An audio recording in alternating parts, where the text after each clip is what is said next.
Come on up here. Come on over here in front. You got to be able to see what I'm doing. You can start. Yeah, well, come on around. Okay, so these are the main two types of heated humidifiers you guys are going to see in the field. This is called the Concha pack, and this is Fisher Paykel, which is who we just saw the videos on. They're a leader in the industry in humidification and kind of have like perfected the science on providing the best humidification devices. These are good too. This is just an older style. So the Concha pack, when it comes, so because they might ask you, I need a new Concha, they're talking about this little water container.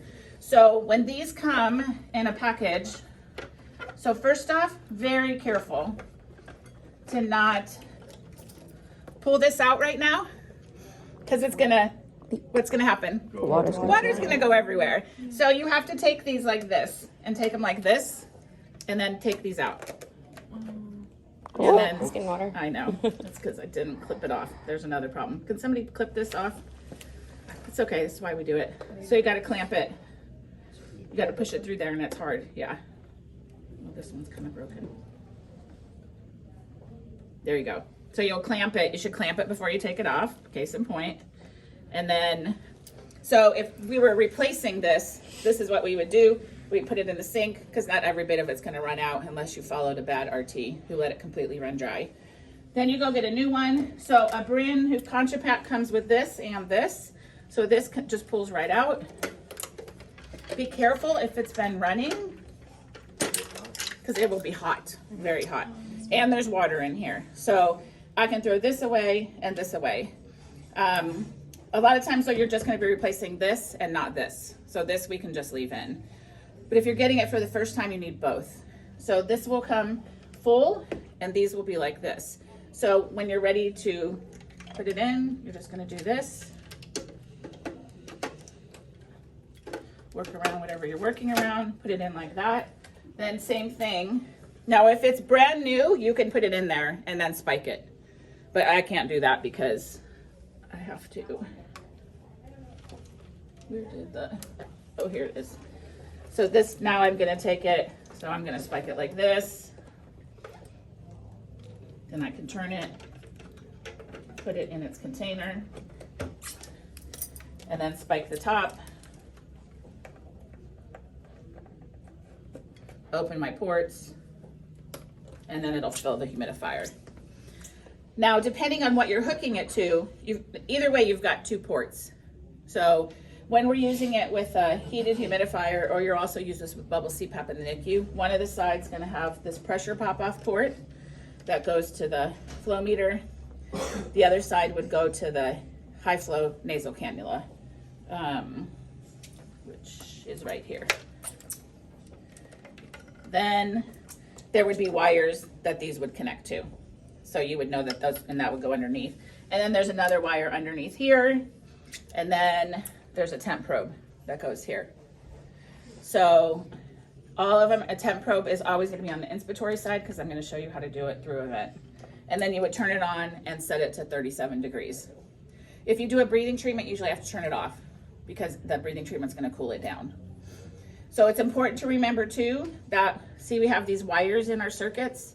Why would we put heated wires in our circuits?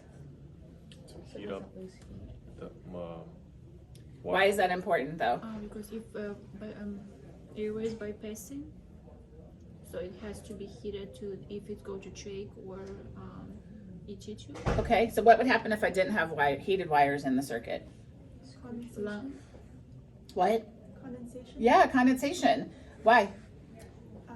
Because the humid, the Your lungs is warmer than Yes, so you're on the right track. Warm air holds more moisture than cool air. So a big problem in the old days was we didn't have wires in our circuits, and so to keep the circuit warm, and so as soon as the air left the humidifier and went into a cool circuit, you get tons of rain out. It still warms it, but when you have all that rain out, it affects everything. You'll still get rain out if your patients have a very cold room, if they have a fan blowing on it, because it's still going to cool that circuit. So rain out is not a friend of an RT. So you need to know that. You need to keep the circuit as much as you can the same temperature, so that as the air travels through it, you won't lose all that rain out. So if a lot of COPDers want fans on, or if they're warm in the ICU, so you would put like a towel, or you can wrap this to help keep the cool air from getting on it. So that's things you can do. This one is the Fisher-Paykel. So the way this one works is we just have this little container here. You'll see next term, we don't have these on every single vent, but we do show you how to hook it up.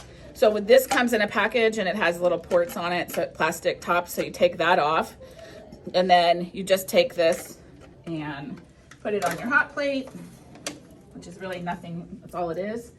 Then you're gonna spike your bag, which I'm not gonna do. Spike it into your bag, hang it up. And so this is called an auto feed. So this is nice. The bag gets empty, you just go get a new one, spike the new one and put it on. And then your circuit, could you hand me the tube behind you there? Yeah. And there's another one over there too, a short one. No? What's this machine called? Huh? What's it called? The machine. A ventilator. Oh, just the ventilator. It's just a ventilator. Is there not one? Oh, I grabbed it. It must have fell. Oh yeah, here it is. I'm like, I knew I had it.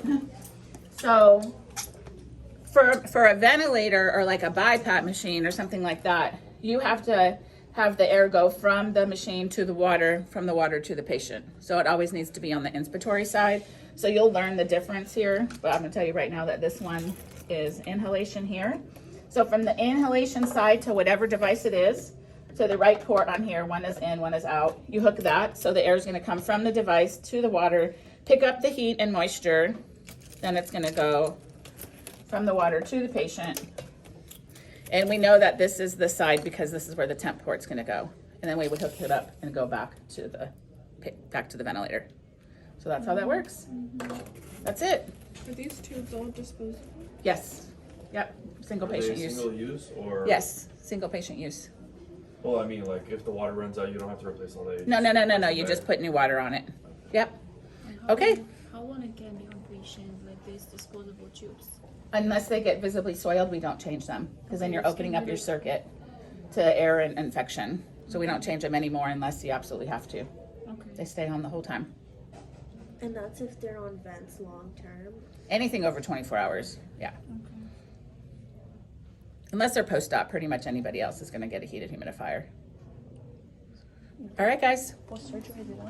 No, because they just come off really quick. Okay, so I'm going to show the other group after the break, and then you guys will be able to come in and look at them. Yeah, thank you. Yeah.